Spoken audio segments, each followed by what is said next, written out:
insyaallah.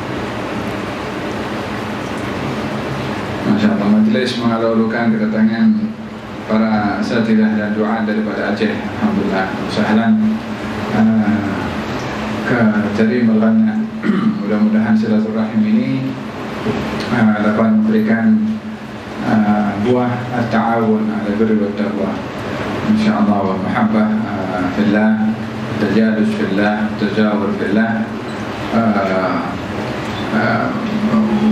wa narju min Allah subhanahu wa ta'ala min hadha at-tajawur wa hadha at-tajalus an yukrimana Allah wa iyyakum min al-mahbubin indahu subhanahu wa ta'ala. Wajib al-mahabbati للمتحابين فيه والمتجالسين فيه والمتبادلين فيه. إن شاء الله نتحابب في الله ونتجالس من أجل الله سبحانه وتعالى والتعاون على البر والتقوى إن شاء الله. أهلا وسهلا.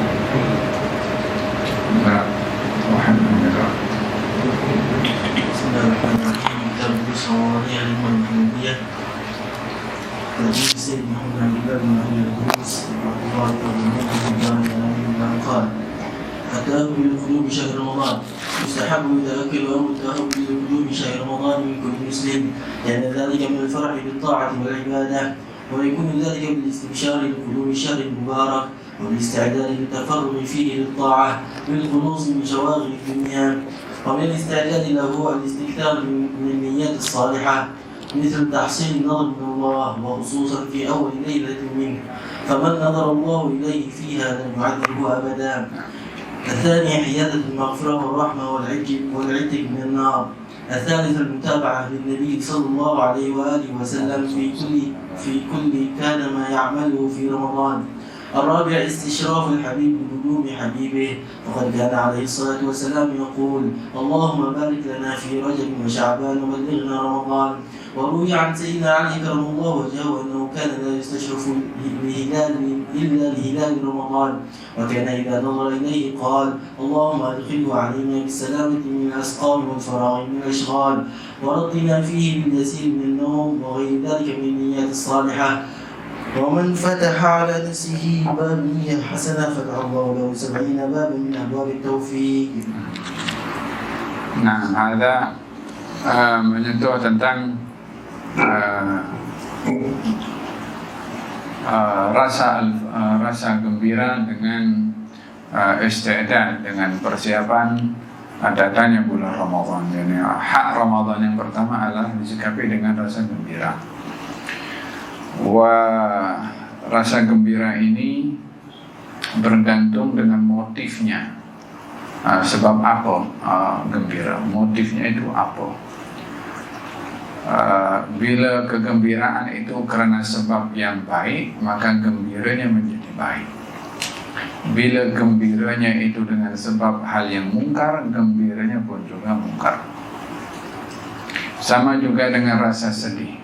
Orang kalau bersedih karena sebab yang baik, maka kesedihannya pun akan menjadi baik. Dan orang bersedih karena sebab yang mungkar, sedihnya pun juga mungkar. Jadi pada dasarnya gembira dan sedih tidak boleh dinilai baik atau tidaknya, melainkan dengan motifnya, dengan sebabnya. Melihat di dalam Al-Quranul Karim Allah Subhanahu wa taala menyatakan la tafrah, innallaha la yuhibbul farihin. Kamu jangan gembira.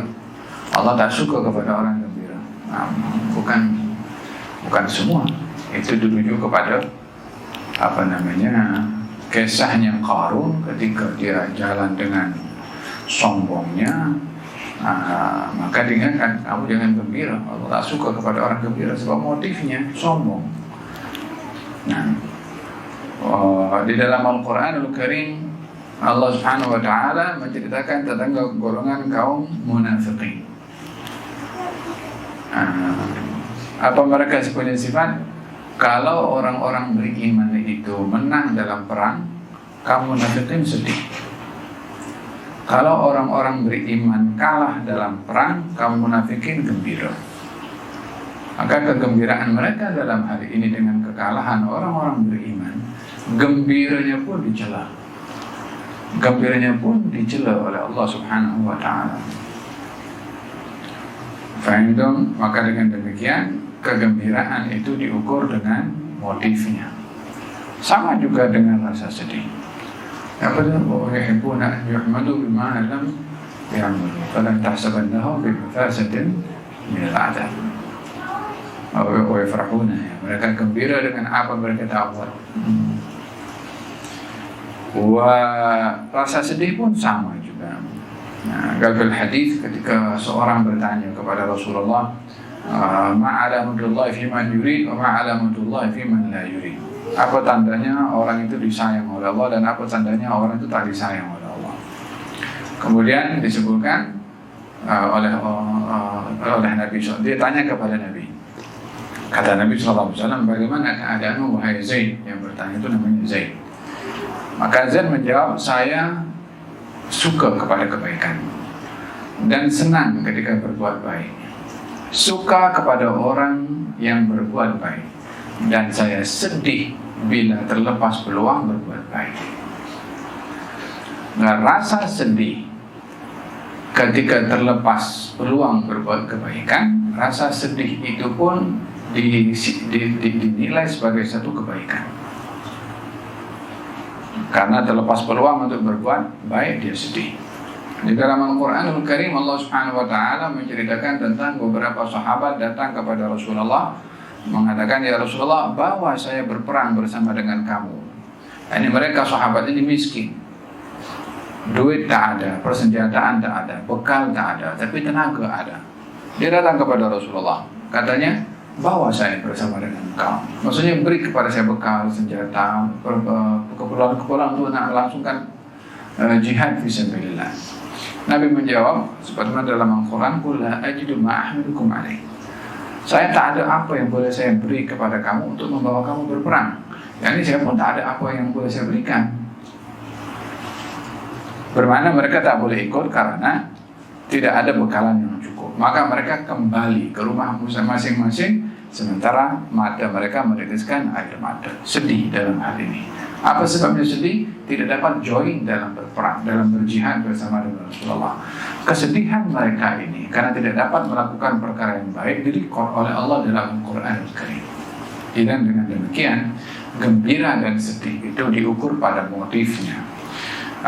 Oleh sebab itu dikatakan di sini, perlunya ada persiapan ketika bulan Ramadan itu tiba. Dengan satu, kita rasa gembira dengan datangnya bulan Ramadan, dan persiapan-persiapan yang boleh kita rencanakan sebelum datangnya bulan Ramadan. Fil hadis menyatakan niat-niat seseorang itu untuk ibadah di bulan Ramadan sebelum datangnya bulan Ramadan, niatnya dicatat, diberi pahala walaupun amalnya belum dibuat lagi. Innamal a'malu binniyat wa innamal likulli imri'in ma nawa. Hadis ini kan innamal a'malu binniyat. Amal itu diukur dengan niat. Yang kedua, wa innamal likulli imri'in ma nawa.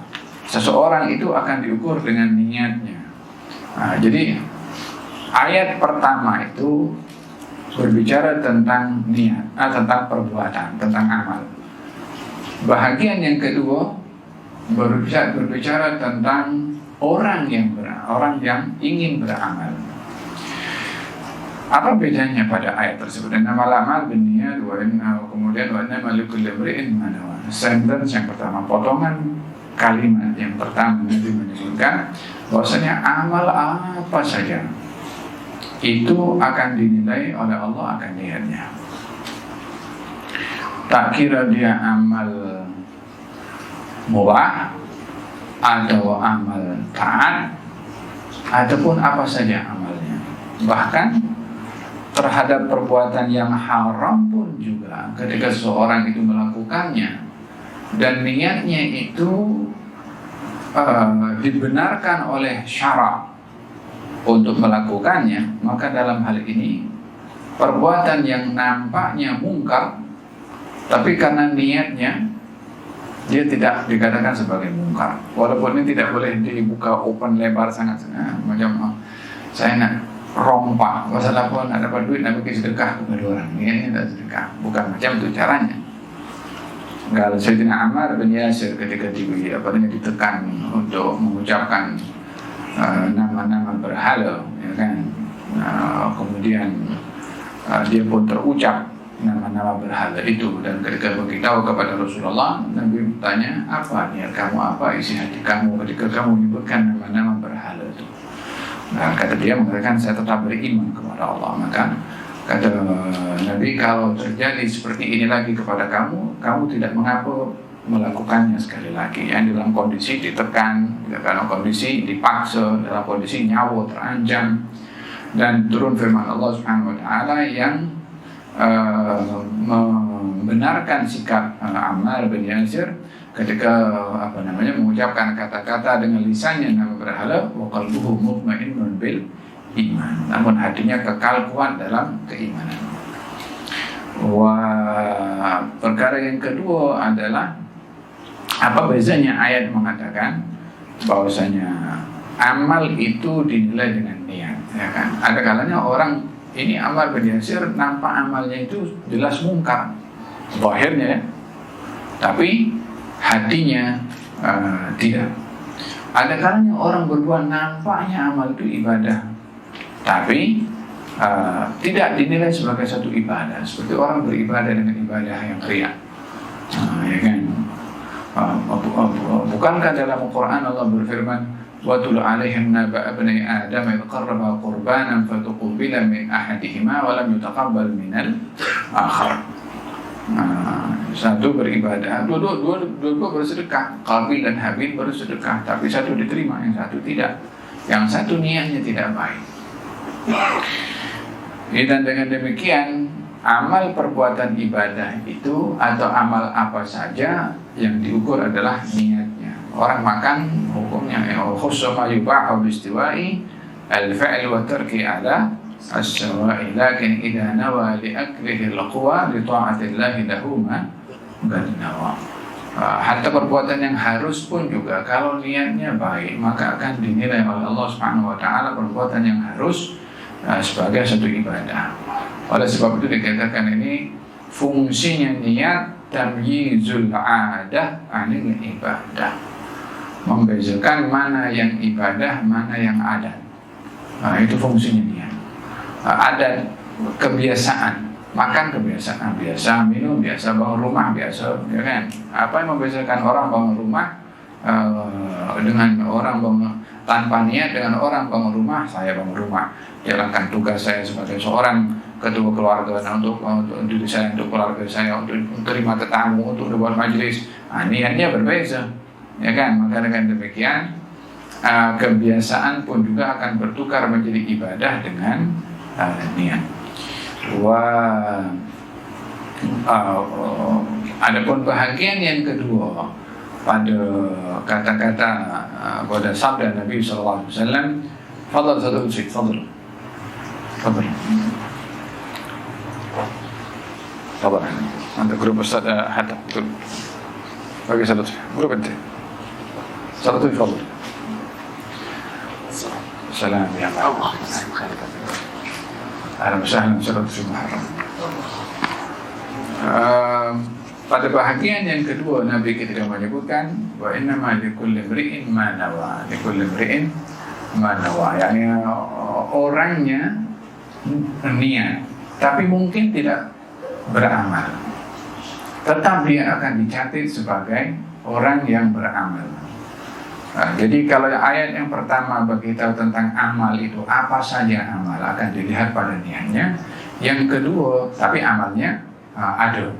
Yang kedua adalah orang yang berniat, kadang-kadang amalnya tidak ada, tetap itu pun dicatat oleh Allah Subhanahu wa taala. Dalam hadis Nabi Muhammad SAW ketika bercerita ketika peperangan Badar, baginda bersabda, sesungguhnya di belakang kamu ini ada orang-orang yang tidak ikut bersama dengan kita, tapi dia dapat pahala sama dengan kita. Apa sebabnya? Mereka ada keuzuran, tidak boleh hadir dalam peperangan itu, tapi niat mereka ingin, maka mereka dapat pahala yang Allah berikan kepada mereka yang hadir dalam perang Badar, walaupun mereka tidak hadir dalam perang Badar itu. Habasahumul uzuru, karena mereka terhalang untuk hadir. Dan di sini pentingnya seseorang itu memperbanyak niat walaupun dalam satu amalan. Walihada katanya, kalau dahulu Haywali masyhur, abangnya Haymar rahimahullah, ada menceritakan kalau orang itu keluar daripada rumahnya, kemudian dia beritahu seorang anak yang ingin keluar daripada rumahnya, nak pergi ke masjid ke, nak pergi ke musalla, surau ke, orang tuanya pesan kepada anaknya, wahai anakku, kalau kamu keluar nanti pasang niat. Apa niatnya? Kalau jumpa benda tajam di jalan, ambil, letak di tempat yang selamat supaya tak kena kaki orang. Kalau jumpa orang tua yang berselisih dengan kamu, ucapkan salam kepada dia, dan hormati dia, bersalam ke. Atau kalau kamu jumpa orang yang ingin menyeberang, dia buta, maka pandu untuk dia menyeberang. Kalau kamu jumpa orang yang inginkan barang, dia tak mampu angkat sendiri, angkatkan barang untuknya. Ya, ini sebelum keluar pada rumahnya sudah ada barang 4, 5, 6, 7, 8 niat. Dalam perjalanan itu tak jumpa seorang pun daripada apa yang diniatkan. Dia tetap dapat pahala niat itu semua, walaupun dia tak buat. Itu ada beda antara potongan pada ayat pertama pada hadis Nabi, innamal a'mal binniyat wa innamal likulli imri'in ma nawa. Syekh Ali Al-Sikram ada tulis buku tentang niat-niat dalam pernikahan. Dan banyak dicatat dalam niatnya itu. Mana ada orang kawin sekarang pasang niat sebanyak itu disebutkan oleh Syekh Ali Al-Sikram. Walaupun memanglah perkahwinan itu sudah sunnah, tapi niat dalam perkahwinan itu apa? Niat dalam perkahwinan jaga pandangan mata. Niat perkahwinan adalah menjaga kemaluan. Niat dalam perkahwinan ikut sunnah Nabi. Niat perkahwinan mentaati perintah Allah yang suruh kita berkahwin. Niat dalam perkahwinan untuk mendapatkan zuriyah. Ini dalam perkawinan supaya zuriyah itu dapat meneruskan dengan mendoakan orang tuanya kalau meninggal dunia. Ini dalam perkawinan supaya bumi ini diimarahkan dengan orang-orang yang soleh. Ini dalam perkawinan untuk mencari pahala dengan memberi nafkah kepada keluarga. Ini dalam perkawinan untuk mencari pahala dengan mendidik anak-anak. Banyak niat-niat itu yang perlu untuk diniatkan dalam ibadah sunnah pernikahan. Setiap niat itu ada nilainya, ya, dan dicatat oleh Allah Subhanahu Wa Taala, dan apa yang dilakukan dengan niat tadi akan diberkati oleh Allah. Paham dong? Sama dengan niat-niat ketika memasuki bulan Ramadan, seperti mana disebutkan dalam bacaan tadi, ya. Katanya untuk mendapatkan nazarah dari Allah Subhanahu Wa Taala, untuk mendapatkan maghfirah dan rahmat serta dibebaskan oleh Allah daripada api neraka, mengikuti Nabi SAW terhadap apa yang dilakukan oleh baginda Rasulullah, kemudian merasa gembira dengan datangnya bulan Ramadan seperti mana saya jelaskan sebentar tadi. باب ما يثبت في شهر رمضان. يثبت شهر رمضان بيومي رؤية هلال رمضان أو بتمام شهر شعبان 30 يوما. فعن ابن عمر رضي الله عنهما قال سمعت رسول الله صلى الله عليه وسلم يقول إذا رأيتموه أي الهلال فصوموا وإذا رأيتموه فأفطروا فإن غم عليكم فاقدروا له 30. رواه البخاري ومسلم. ويكفي في رؤية هلال شهر رمضان شهادة عدل واحد بخلاف بقية الأشهر ومنها هلال شوال، فقد اجمعوا على أنه لا يقبل فيه أقل من 2 جريا على أصل الشهادة. فعن ابن عباس رضي الله عنهما أن أعرابيا جاء إلى النبي عليه الصلاة والسلام فقال إني رأيت الهلال، فقال أتشهد أن لا إله إلا الله؟ قال نعم. قال أتشهد أن محمد رسول الله؟ قال نعم. قال فأذن في الناس يا بلال أن يصوموا غدا. رواه أصحاب السنن. ويقول من رأى الهلال ما رواه طلحة بن عبيد الله رضي الله عنه أن النبي صلى الله عليه وآله وصحبه وسلم كان إذا رأى الهلال قال اللهم أهله علينا بالأمن والإيمان والسلامة والإسلام ربي وربك الله. رواه الترمذي وقال حديث حسن. Hilal secara bahasanya itu daripada istahalla itu mengeluarkan suara. Kalau ada dikatakan bayi kalau baru lahir itu mengeluarkan suara atau menangis. Hilal diberi nama hilal walaupun yang dimasukkan dalam pembahasan ini adalah anak bulan. Ya, pembahasannya hilal itu anak bulan. Diberi nama anak bulan itu dengan nama hilal, yang artinya salah satunya adalah terangkatnya suara, karena bila dinampak anak bulan akan terangkat suara untuk berdoa kepada Allah Subhanahu wa taala, atau orang mengatakan melihat dengan suara yang kuat melihat kepada anak bulan sebagai pertanda masuknya awal bulan. Karena terangkatnya suara dengan doa ketika melihat anak bulan, maka anak bulan tadi diberi nama hilal. Hilal. Anak bulan, bulan dalam hijri atau qamari itu berbeza dengan bulan Masehi. Bulan Masehi antara 30 dan 31 kecuali Februari antara 28 dan 29. Tapi kalau bulan qamari antara 29 dan 30, dan itu tidak dapat dipastikan secara hakikat atau secara mutlak melainkan dengan melihat anak bulan. Walaupun dalam ilmu falak dijadikan sebagai salah satu panduan untuk mengetahui bila awal bulan qamari, tetapi bila dibandingkan ilmu falak itu yang mengikut kebiasaan peredaran bulan dan matahari untuk mengetahui bila awal bulan dan bila akhir bulan, tidak akurat atau sekonkretnya kalau dibandingkan dengan melihat anak bulan. Karena itu yang menjadi ukuran dalam syariat kita. Sumu li ru'yatihi waftiru li ru'yatihi. Berpuasalah kalau nampak anak bulan dan berbukalah bila nampak anak bulan. Di sini ru'ya menjadi keutamaan. Ru'ya menjadi keutamaan.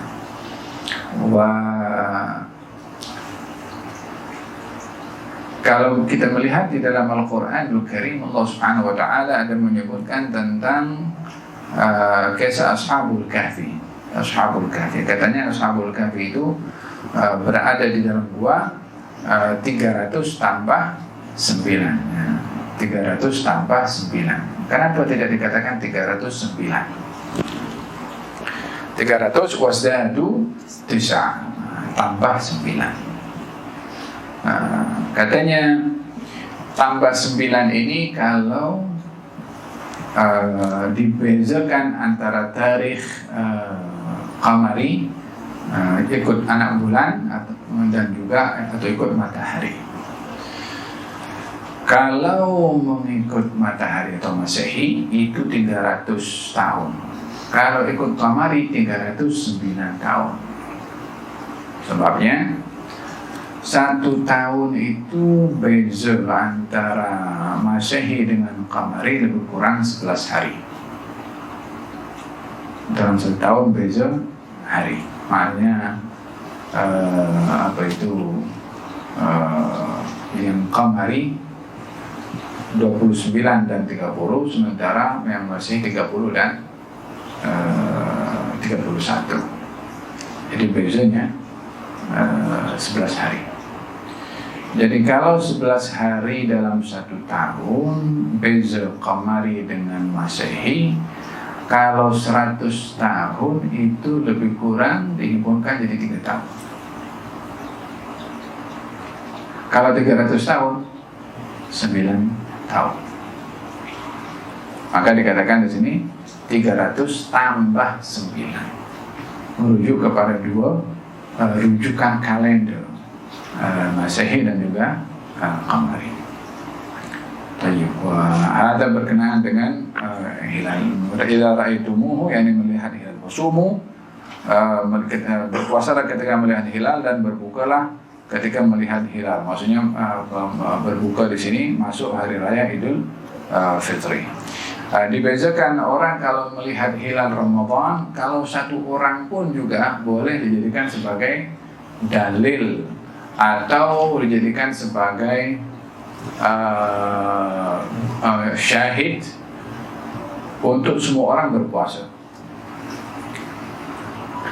Seperti dalam hadis ini, seorang, ya Rasulullah, saya nampak hilal. Kata Nabi, asyhadu an la ilaha illallah.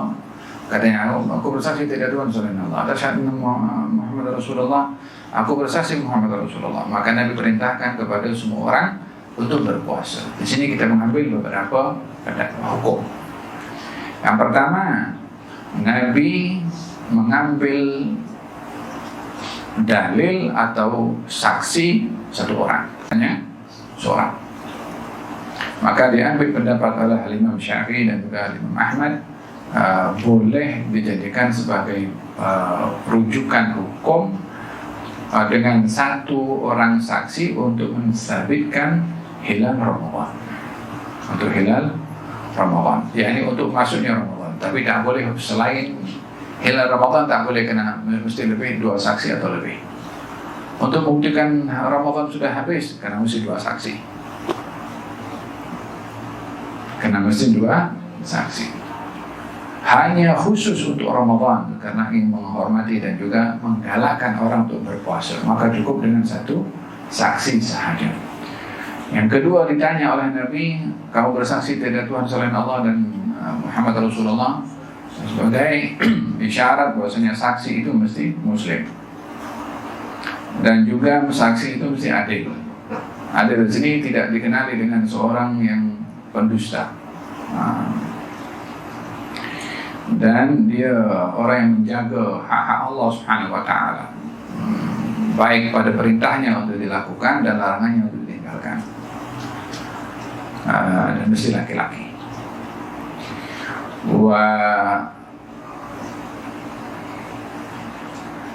Kesaksian kepada selain masuknya Ramadan itu mesti 2 atau lebih. Untuk nampak hilal Dzulhijjah mesti 2 orang atau lebih. Untuk mensabitkan bila hari Arafah, mesti diketahui awal Dzulhijjahnya bila, mesti 2 orang atau lebih. Untuk memberitahukan habisnya bulan Ramadan, 2 saksi atau lebih. Yang ketiga diambil daripada hadis ini juga, yang mengilzamkan orang untuk berpuasa bukan orang yang bersaksi tadi. Orang bersaksi report kepada pemimpin. Yang mengilzam kepada orang untuk berpuasa pemimpin tadi. Kalau pemimpin tidak mengilzamkan kepada rakyatnya untuk berpuasa karena ragu-ragu kepada orang yang membawa berita kesaksian tentang nampaknya hilal, maka dalam hal ini tiada kewajiban untuk mengambil pendapat atau kesaksian orang yang bersaksi ini kecuali orang yang mempercayainya.